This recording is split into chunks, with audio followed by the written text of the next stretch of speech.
everyone. We want to welcome you today to the We Are Flora Pearl podcast. I am your host, Latasha J Humphrey, founder of the Flora Pearl Foundation, Incorporated.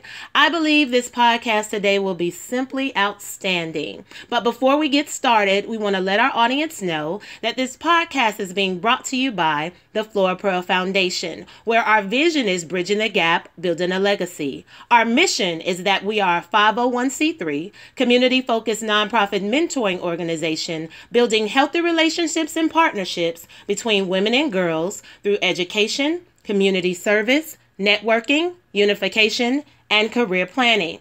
Flora Pearl Humphrey is our inspiration. She was my paternal grandmother, and although she passed away in 2001 of a massive heart attack, what she taught me was about faith, family, and community. And that has stuck with me through the years. And because of her heart as a giver, she really taught me a lot about that. And that's where my inspiration comes from. Audience, I have the pleasure of introducing this powerhouse. She is such an awesome person and has a wealth of knowledge. And she is known as the Wealth Strategist. We actually attend the same place of worship. She has challenged me as an entrepreneur and has earned my respect as a leader and a woman who truly loves God. So without further ado, I introduce to you Yakinea Marie. Hi, Yakinea. Hello, Latasha. How are you? I am excellent. Thank you so much for asking. And we're just so honored to have you here today. And, if you would, just go ahead and introduce yourself to our audience. Absolutely. Well, first of all, let me say thank you so very much for the opportunity to serve one today, and I'm honored by the invitation to be interviewed. But I am the founder and CEO of an organization by the name of the I Am Woman Network. We are a business training and development network. We serve women entrepreneurs and aspiring entrepreneurs in building their businesses, increasing their visibility and their profits in the marketplace. And we also have a mentoring program called the I Am Woman Network Foundation, where we mentor young entrepreneurs as well as women entrepreneurs as well.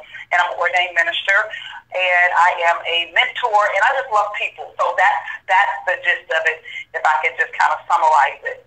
Okay. All right. Well, I actually want to ask you and kind of segue into, with the I Am Woman Network, and really want to dive in on, how, you really begin to birth that vision. Well, I've been mentoring women basically in a nonprofit type of way since 2002, 2003. So in 2012, I began to form my first company, and I stepped out, and I started an organization called Kingdom Entrepreneurs International. So that was like the foundation to our company, and we started conferences to, to educate and have workshops and forums for entrepreneurs. And then we had a sister company called Ladies of Royalty.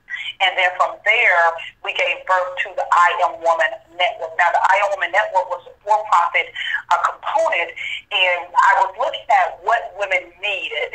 Because as you are dealing with individuals, you will begin to learn and, learn and understand your clients and your customers better. So I understood, number one, that women needed a community. They needed some women, some like-minded women that they could connect to. Also, they needed information, and then they needed coaching or this intimate place where they can get information, and thus we form the I Am Woman Network, where we equip and we connect and we promote the products and services of women entrepreneurs. Perfect.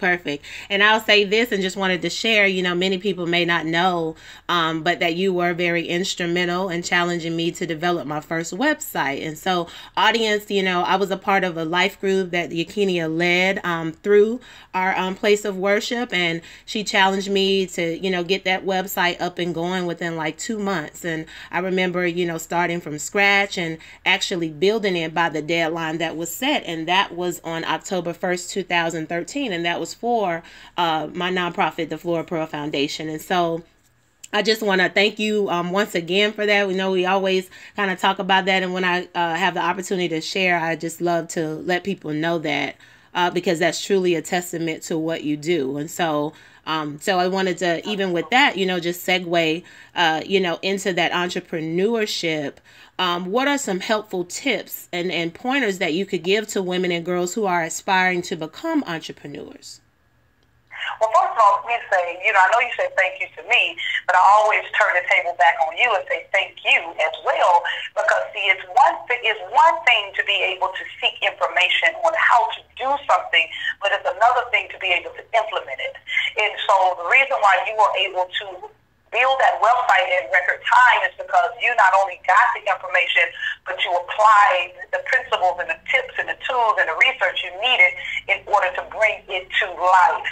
And so if I could give tips, number one, I would say if you were seeking information and guidance from a coach, from a strategist, from a mentor, don't just take the notes, but implement what you get. That is the number one thing that we must grab. We must be people of action, but not only action, consistent action, followed by a plan. We have to have goals, we have to have a plan, and then we take massive action consistently. Okay, so those are those are some key tips. But I say this to any client that I deal with, because I am a certified business coach. But these are three key questions I ask any entrepreneur, whether they are newly starting the business, have not started yet, or they've been in business for 10 years. These are three questions that I learned to ask them, because clarity is huge in the world of business. It will save you time, energy, and money.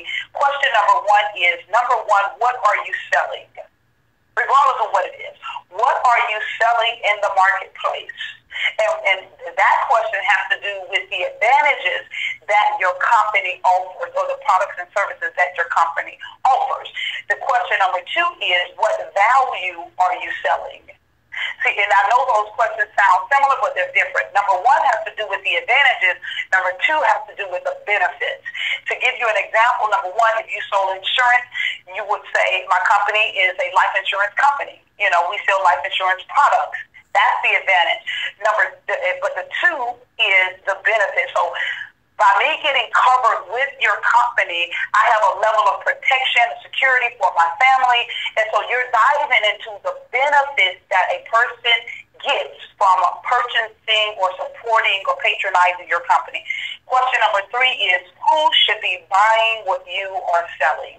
And so it's you as an entrepreneur, as a business owner, as a CEO of your company, being able to understand your ideal client. Everyone is not your ideal client, even if you think they are. Your client, you must know their age, and this is like an age range, their income bracket, their habits, their pain points, the industry they may be in. You may be dealing with a niche client. So who should be buying what you are selling? And once you are able to answer those three questions, then you will know how to effectively direct your marketing dollars. Perfect. And I wanted to ask you, what's the most important thing that you've learned as an entrepreneur that you wouldn't have learned in a classroom?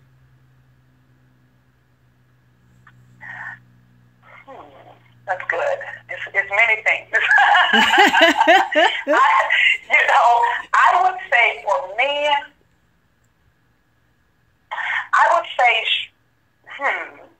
I'm trying to pick like the most effective one, because I've learned so much. But I would say this. I'll say this. One of the most beneficial things that has happened for me was me making an investment in myself in regards to hiring coaches. I hired 2 coaches. And I know, we can get information. You can Google search information. You can watch YouTube videos. You can get all this free stuff, and you're implementing, but you're still not decreasing your learning curve. So what I did was, when I hired 2 entrepreneurs, who had grown from biz to making millions in their company, they were able to decrease my learning curve, because they were able to show me and guide me through areas that I would have gone through had I not hired them. Okay. So I would say that was something that I don't feel like I would have learned in the classroom, is the power of hiring someone who is at another level than you are in order to help you grow. Because when I hired actually both of them in the same year, I invested $18,000, and my company grew by 300%. Wow. That's amazing. So I would say that. Okay. No, that's amazing. Wow. And some of our toughest critics, can be those that are close to us. Okay. But what is it like to pitch to your family and friends about investing in your business? I've never pitched my family and friends to invest in my business. I've pitched individuals who I felt like had an investment mindset. Now, although my youngest brother has an investment mindset, I've never pitched him.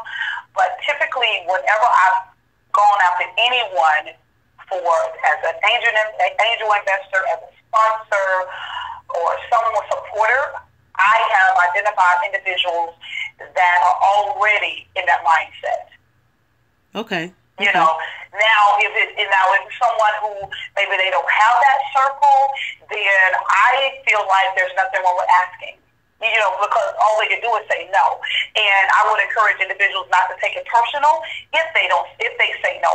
But I think the biggest thing is not in whether a person will say yes or no to you, it's in whether or not you can sell them on your vision. Because sometimes people say no because they're not confident that you're confident. Because as you are explaining your vision, you're timid, you're shaking, you're stuttering, you're not sure whether you really want to do it. No one wants to invest, whether they're family or not, into someone who is not confident and excited and just enthusiastic about their products or services or their company. So I believe first it starts with you, because the first person they buy is you before they buy anything else. So you have to be able to sell yourself first, because that right there will get someone's attention, even if it's a stranger. Okay. That's good. That's good. Okay. Well, we want to segue into the creating and building wealth part of it. And the question I have is, how important is it to create wealth as women and as believers? Well, let me define my definition of wealth. Some individuals limit wealth to just money, although it includes money. You know, I look at wealth as a holistic way of living, spiritual, social, physical, financial, and emotional. And I don't believe you have to neglect the four for the sake of money. I believe that you can have fruitful relationships, a sound, peaceful mind, holding your body, you know, your finances are growing, and I just feel like you could just have it all. So it's very important for, number one, I believe women, we are just powerful, and I don't believe anything can move in this planet without a woman. You know, we are just powerful beings, and I believe we set the course of our families. We are the one that encourage the man when he feel like giving up. We have the capacity to move forward even when we feel like breaking. No one is able to see our sweat because we are in our private place crying and praying, but when we come out, we're like Superwoman. And also that is a benefit, but it also can work against us as well if we don't know how to balance it. But I believe what I feel like building wealth is an advantage to the kingdom of God. Number one is it's a great witness to the world. Because right now the body of Christ looks so much like the world, you can't tell the difference. Number two is it gives you, on the monetary side, it gives you resources to be able to give to organizations like yours, to give to families in need, to be able to build communities, to be able to give on an international level and build businesses abroad and help individuals. But not only that, I believe when you are crossing over into health and you're crossing over into the mental aspect, you're crossing over into family, I believe it's all about living a wealthy lifestyle so that other individuals can see that it is possible. You know, and not just talking it, but actually living it. I'm talking about taking out time to take vacations with your family. I'm talking about real vacations. I'm not talking about a weekend. I'm talking about taking a week or two off, traveling overseas, and being able to see the world because you have the time to do that, because you have a lot of resources and have done the necessary thing. A part of wealth to me also is having good credit.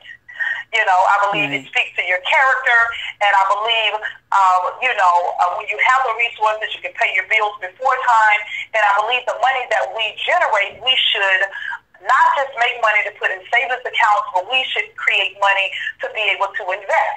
Okay, so you have your savings account and you are a giver, but is your money multiplying? Is your money growing for you? So are you creating brokerages accounts? Are you investing into paper stocks or commodities like coins or like, oil, or do you have real estate? Are you investing in other people's companies? So how broad are you taking your resources so that you can be able to live this lifestyle that only the top 3% of the world lives? Right. That's good. And most people don't even think like that. We just think about, most people exist. They don't live. They just exist.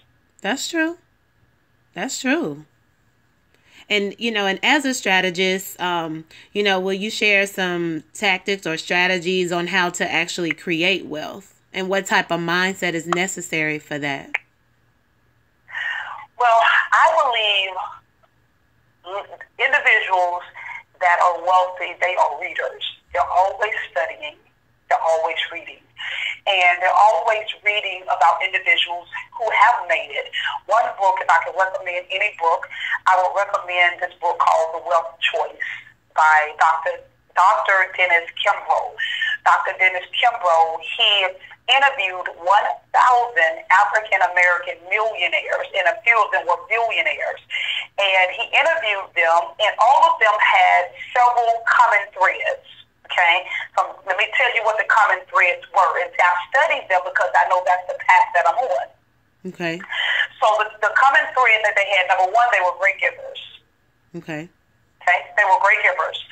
Number two, they were great givers. Number two, they saved 10% of everything that they earned. Okay, so not only this is in addition to tithes and offerings. Right. They saved 10% of everything that they earned. Number three, they were not trying to get rich. Okay. They were just following their dreams and their passions. That's good. And wealth followed because they were a good steward of the finances and they were givers. Number four is they were people of not just action, but consistent action. Okay. Because you got some people that start today, then they stop, then they stop for 3 months, they stop for a year. No, these were people of consistent action. And number five is they were readers. That's good. Wow. Oh, that's good. And name that book again? It's called The Wealth Choice. The Wealth Choice by Dr. Dennis Kimbro. He is the one that co-authored part 2 of Napoleon Hill's Think and Grow Rich, The Black Choice. Oh, okay. Yeah, he did that. And so then he wrote this book and released it a couple of years ago. It's called The Wealth Choice, and it is really, really good. Nothing but true stories. Okay. No, that's good. That's good.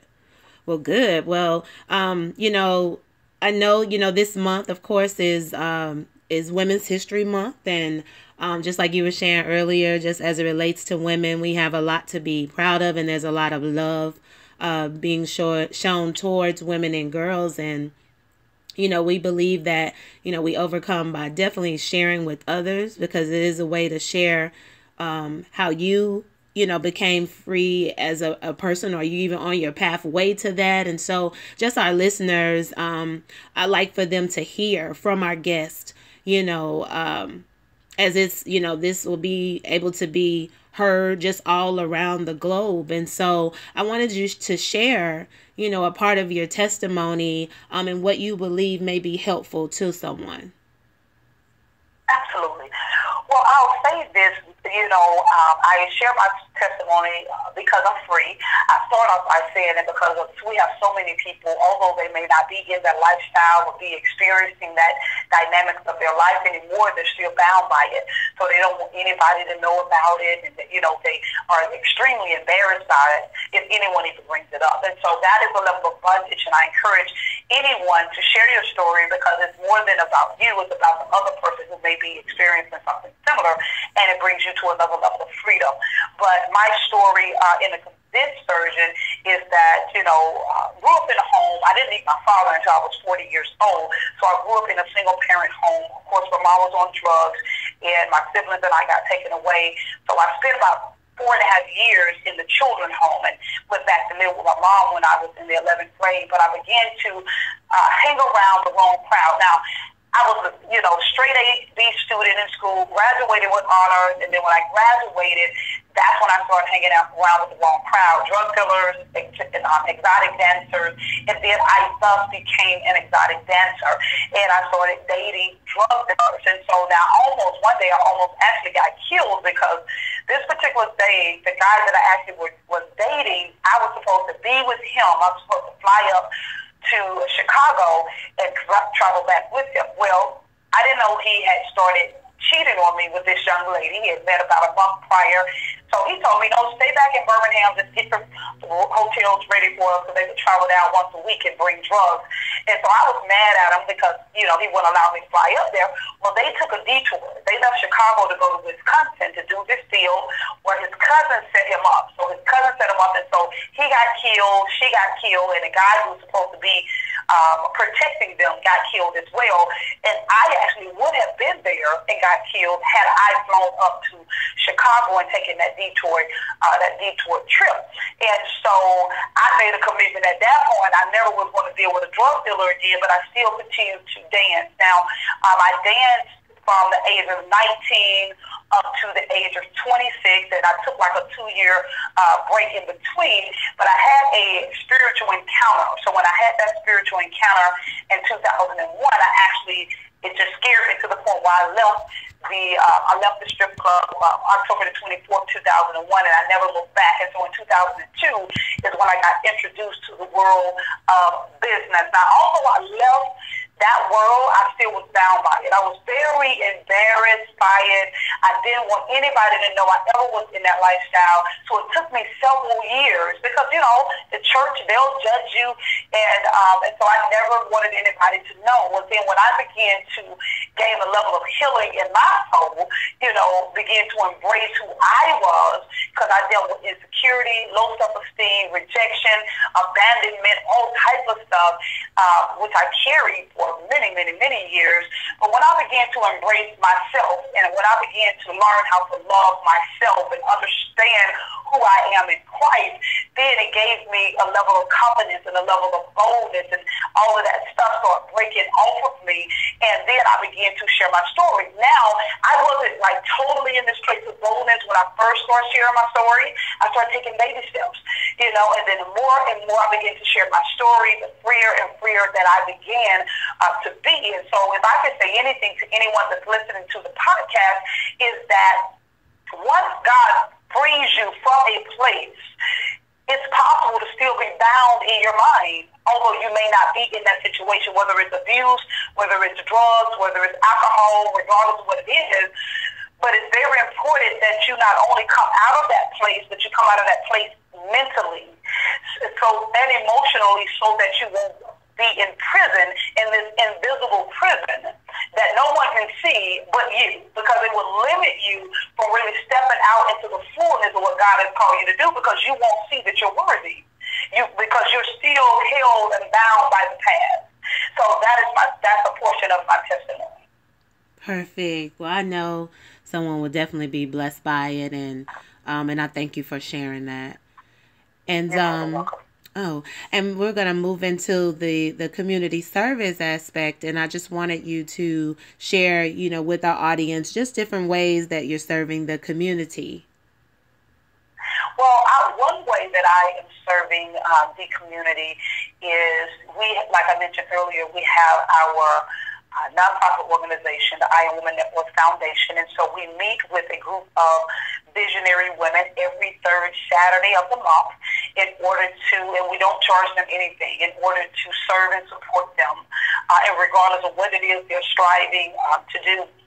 Now, one of the things also now I'm a part of the ministry just like you, but I love the fact that we are opening up the care center with Faith Chapel Christian Center to serve the homeless community. I really have a heart for the homeless community because it just breaks my heart when I see them in need. Yeah. And oftentimes, since I live downtown Birmingham, most of the time I do see homeless people, so I make it a goal often to be able to, whether I give them food or give them clothes. And then one time I was in the loft and a gentleman was across the street trying to pull his pants up because they were so big on him.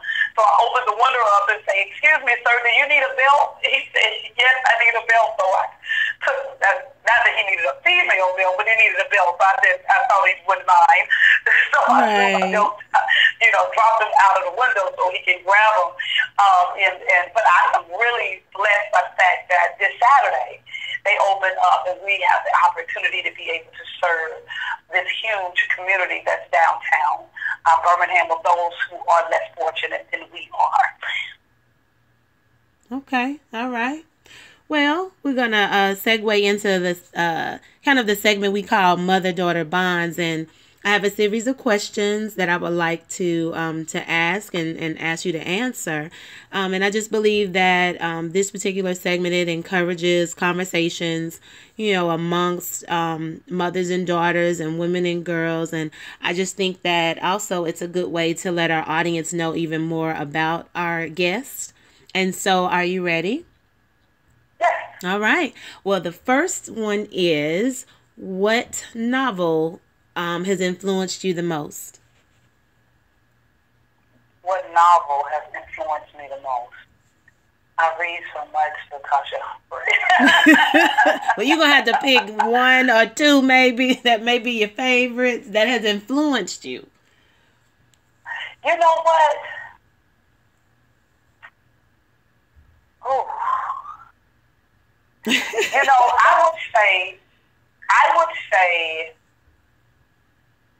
I would say John C. Maxwell has influenced me tremendously. Okay. And I would say,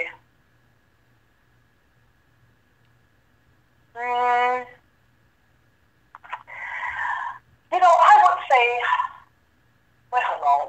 Because I'm trying to go through, I'm going through my mind of some of the books I've read. And not just the information, because it's not just the tips that they give, it's their story of how they got to where they are. Right. That's the biggest thing for me, overcoming, even with the wealth choice. Although he's interviewing them, he tells his story of how he got to that point. Right, yeah. That when he wanted to give up and when he was at his lowest and he couldn't feed his family and all these different things, I would say that. And I would say one more would be Damon John. Are you familiar with him? Yes, one of the sharks. Okay. Yes, with FUBU. FUBU. He has a powerful testimony of when he very first started FUBU. Yeah. And how he was eating dollar sandwiches from, McDonald's, just trying to make it happen. And similar stories with Robert Kiyosaki as well. So also, we read their successes. I love to read their beginning of what they persevered through in order to get to that point. I know, I do too. I agree with you. And that's normally it too. Like in reading the different stories, I love to hear them overcome. Yes. It's like that's where because it seems like more of the lessons you learn in the failures, even more so than the successes. Like the successes are good, and it's not. Of course, you want those, but it definitely is a great way, because I know somebody else, they need to hear that. Because we just see the glam, we see how they got there, or we see them there is what I mean. And then you don't really see the journey for real, unless they tell the story. So, well, those are some great ones. And so. And let me give you the title of the book for Robert Kiyosaki. It's Rich Dad, Poor Dad. Okay, yeah. Okay. Yeah. Perfect. Rich Dad, Poor Dad. And that's where he gets his story, the difference between his rich dad, which was the middle school dropout. Because he dropped out in the 8th grade, but he was known as the rich dad, and then the poor dad was the one that actually had the degrees. Okay. So because you would look at him like, wait, how did, and so that is a great book because it teaches you that just because you have a degree you can still be living paycheck to paycheck. And just because you don't get a degree don't mean that you guaranteed to struggle. That's right. Yeah, that's good. You know, his rich dad, who only had an 8th grade education, was the wealthiest man in Hawaii when he was young. Wow. You understand? Mm-hmm. Yeah. So it's a great encouraging story. I've on 2 occasions I've heard 2 different like father sons. They were reading it. One it was one of my former employers. He and his son were reading it together, and then I remember hearing Will Smith share that he and his son, one of his sons, was reading it as well. So so yeah, so it's definitely from what they said is a great read. Well, what keeps you grounded? The Word of God. Okay. And I'm letting you listen. I'm not just saying it to say that. If telling you my grace level would not be as it decreases when I'm not in the Word. My patience for people are not as graceful. Okay. You know, because we deal with so many people with personalities and fickleness and falseness, and it can grieve you and irritate you, and sometimes you can express that outwardly, that you're irritated even with the look of your expression on your face. Yes. So the Word of God helps me to look at people in a ministerial place. It helped me when a person has an attitude, it helped me to look at them like, okay, I don't know what maybe they experienced something before they got to me. Right. Maybe the reason why she gets smart right now is because she had an argument with her child or her husband or her boyfriend or something. Maybe another customer before me said something unruly. You see what I'm saying? Yeah. So it helps me to engage people in a more graceful way. And that's what keeps me grounded. Okay. Real talk. No, that is real. That is real.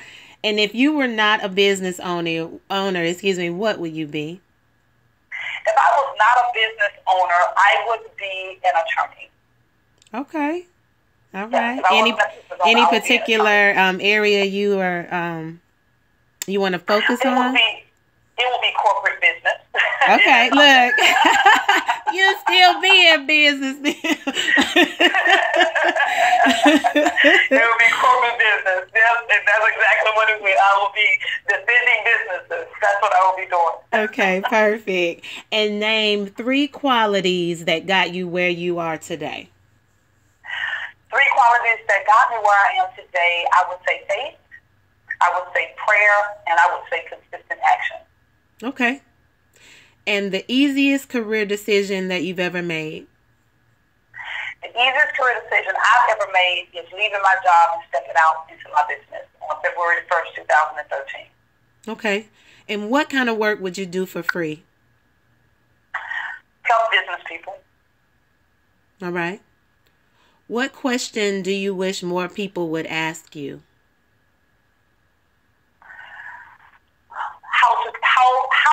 How to create money, because more people, they're trying to make it, and there's a difference between making it and creating it. That's good. What is the favorite perk of being an entrepreneur? Freedom. Okay. What? If you do it right. Now let me clarify that. Okay.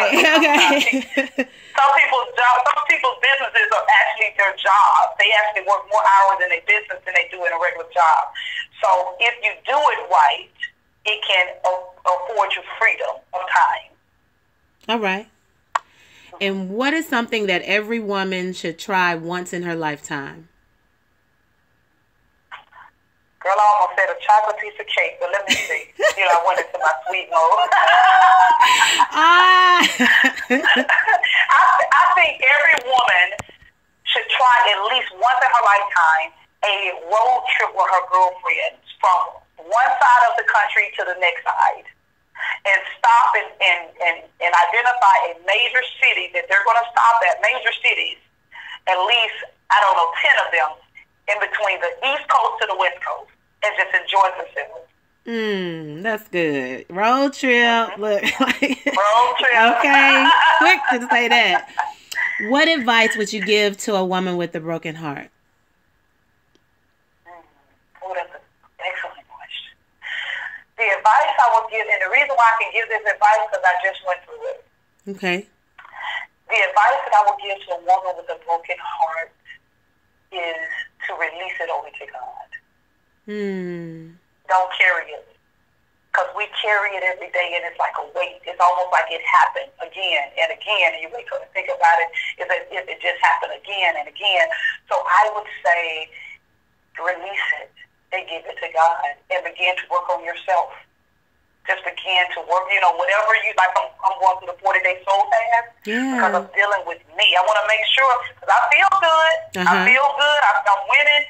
But you never know that thing can try to surface back up. You know what I'm saying? Okay. When I go into my next relationship, I don't want to bring any residue of the past, you know what I'm saying, with me. I don't want to look at men in a bitter way like all men are that way, because I know they're not. You understand? And so I'm at a wonderful place now, but I'm working on me. And I gave that to God in January. I got you. That's good. You understand? And so I would say when you release it, it sets you up for freedom in your soul. Good stuff. Good stuff. What is a goal you want to achieve in the next 10 years? The goal I want to achieve in the next 10 years is, my goal is to sow $1 million into Faith Chapel Christian Center. My goal is to expand business-wise internationally and own real estate on an international level. Okay. My goal is to purchase a building downtown Birmingham. All right. And my goal is to be able to sow an apartment complex into Faith Chapel for the homeless community. Awesome. Awesome. And I want to say, what's your favorite kind of food? I'm thinking you're going to say chocolate cake, but I'm going to let you work out, because that might still be on your mind. But you can't go wrong with nothing sweet. Oh, wow. Ooh, girl. But is that what you're going to answer? What is your favorite kind of food? Well, we already know sweets is at the top of the list. But my favorite food is definitely sweets, but I'll say salmon blackened. Okay. Now that's good stuff now. I'm with you on that one. Okay. Oh, and scallops. Okay. Salmon blackened with some scallops and some seasoned spinach with some broccoli. Bring it on. Yes. All right. Look.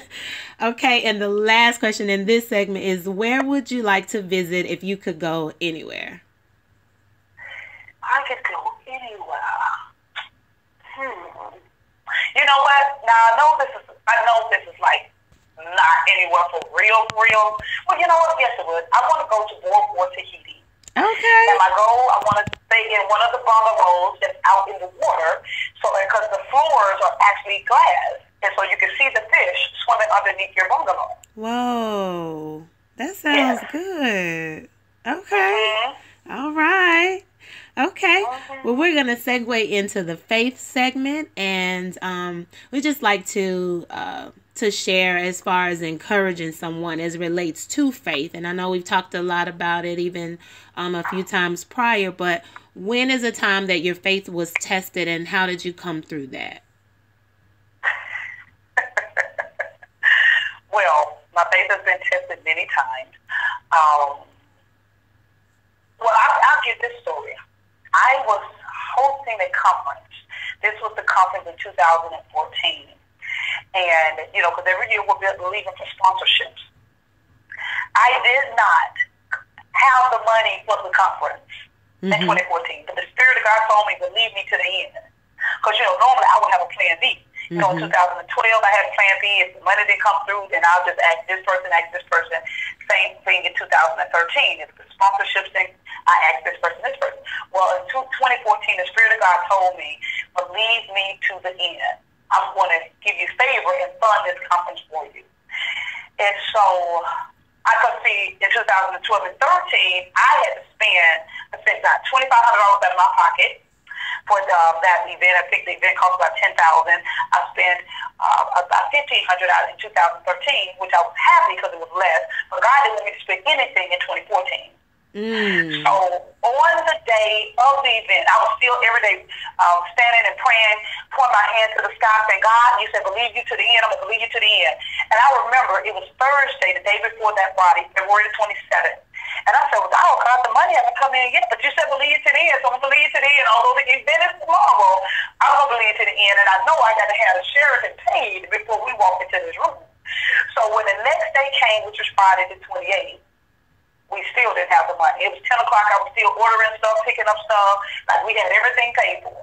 Told the Sheridan I was going to meet them by noon so I can give them the money. Our last sponsor, which was Alabama Power, was like, we're not going to be able to release the check until March the 7th. And I said, oh, we need it now. I'm thinking to myself, I just said to them, I just said, oh, okay.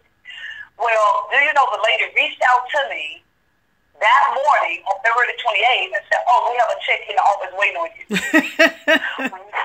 Which gave us the money to pay for the event. Yes, because I believe, I said, God, you said take you at your word. And not only that, at the event, I had someone there that was so blessed by the conference that when he called me after the conference and said, I want to sow into you, and sold $2,500. That is awesome. Yes. Yeah, so my faith was tested, and it was tested all the way to the end. Oh, that is awesome. Thank you for sharing that. I know that'll be a blessing to someone. That truly has blessed me. And I think I've heard you share a little bit, about that even prior, but that's really good, and I know it'll bless someone. Thank you for that. You're welcome. And so this is our closing segment, and the first question is, if you had the opportunity to speak to your 4-year-old self, what would you say to her? I would say to her, life is going to happen, but you'll make it through. Okay. Because at that time, we hadn't got, my mom hadn't started drugs yet. We didn't get taken away yet, but I would prepare her for the storm. But assure her that you're going to make it through. Okay. And who motivates you?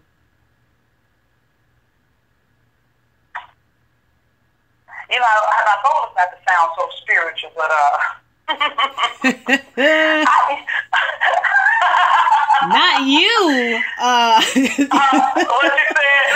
I said not you. In the last meeting we had, you was like, y'all just so spiritual when you asked the question. But no, go ahead. I'm not gonna mess with you today. I won't mess with you. You asking me no questions, girl. What motivates me is the Holy Spirit. Every morning I say, good morning, my partner.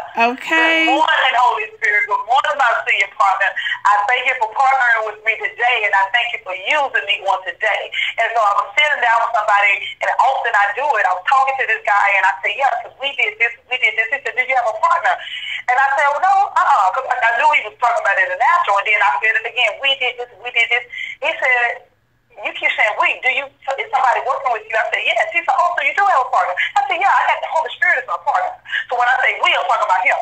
Yeah. So when I say, really that he is what motivates me. I'm serious, because some days I be in this office by myself and, okay, God, a sister don't feel like working today. Mm-hmm. Okay? Mm-hmm. But, all right, help me. Thank you for the grace. Thank you for this. And so, yes, he motivates me. And then another thing, the second thing I would say motivates me on a natural level, what motivates me are the people that I'm called to serve and support. My greatest achievement in life is when I'm able to help someone reach their goals. That's good. That's my greatest achievement. It's not plaques, it's not awards, it's not my name in life. My greatest achievement is when a business owner said, I made my first check, I got my first client, I opened my business, and you just see the light in their eyes, like, oh my goodness, I got my business license. It just makes my heart leap for joy. So that's why I push forward even when I feel like quitting. Right. Awesome. What was the best piece of advice you've ever got? The best piece of advice I would say that I've ever got is don't allow my past to paralyze me. That's good. Yeah. All right. And so you have any last minute piece of advice you want to share? First of all, let me say thank you again for the honor. And I would say my last piece of advice would be this: believe in yourself. But watch the words that you speak to yourself, because your words carry more weight than any other words on this planet. So if Tasha tells you are wonderful, but you tell yourself you're less than, then your actions will align with the words that you tell yourself. And so don't allow, another word of advice is this, don't allow limitations to stop you, because the limitations, it's so beautiful. When you have limitations, it's an opportunity for God to show out. It's an opportunity for you to shift your focus off of that situation and shift it on Him. And, so I would say that would be, you got to look on the inside and know that if God gave it to you, you're already equipped. But as you step out, God will send people to help you, but you have to give them something to work with. Praying all day, every day for a whole year and not taking action is not going to get you anywhere. You have to pray and move, because faith is an action word. Well, all right then. That sounds good to me. So, we want to thank you again, Yakinea, for being with us today and just for sharing with us. So we appreciate it. Amen. Thank you. Awesome. And our goal at the Flora Pearl Foundation is to always be a blessing to those that we come in contact with by operating with a spirit of excellence. So audience, thank you so much for listening today. And you can visit our website at www.florapearlfoundation.org. We look forward to spending time with you all each week, and we will talk to you soon.